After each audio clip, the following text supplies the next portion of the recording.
So, everyone is losing their minds because luxury brands are getting caught or making their made in Italy bags in China.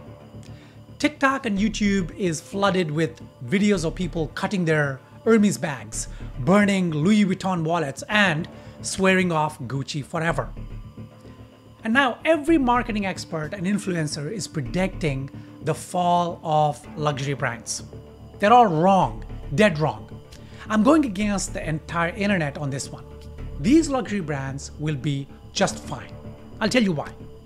The fundamental mistake everyone is making is thinking luxury is about solving problems. It's not.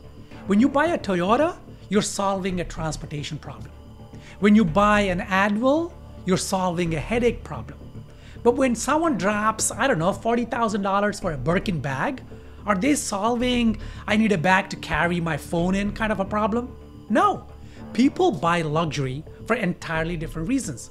To signal status, to feel special, to join an exclusive club, to reward themselves, or just because they have money. And none of these reasons disappears just because the stitching happened in Shenzhen instead of Milan. You know, this scandal, by the way, is not new. Luxury brands have been manufacturing globally for decades. Remember when people found that Prada was making stuff in China back in 2011? What happened to Prada?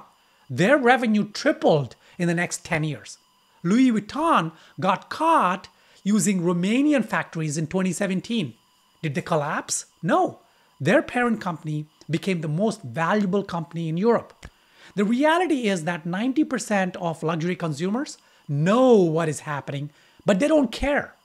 Okay, look, the outrage brigade doesn't understand about luxury customers. They're not buying the physical product. They're buying the story, the heritage, the exclusivity.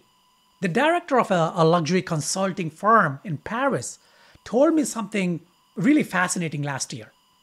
When they secretly surveyed ultra high net worth individuals, over 70% said that they assumed luxury items were actually made in Asia. And, you know, they didn't care what the label said, they still bought them. Because what they're really paying for is the design, the brand history, the limited availability, the exclusivity, and more importantly, how the brand makes them feel. The actual manufacturing location, they don't care. It's just a footnote. Okay, let's talk about who's actually posting these outrage videos. It's not the core luxury customers who are dropping, I don't know, $25,000 a year at Hermes, right? It's people who saved up for months to buy one luxury item. They feel stretched, they can't afford it, and they wanted to feel like they've joined the elite club. They're hurt because their aspirational purchase lost its magical aura.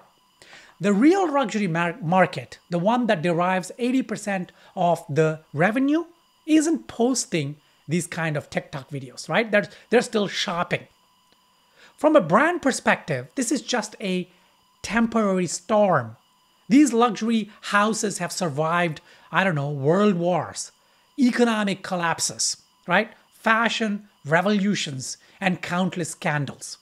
Their playbook is simple and effective. Limit acknowledgement of the issue. Small, symbolic manufacturing changes.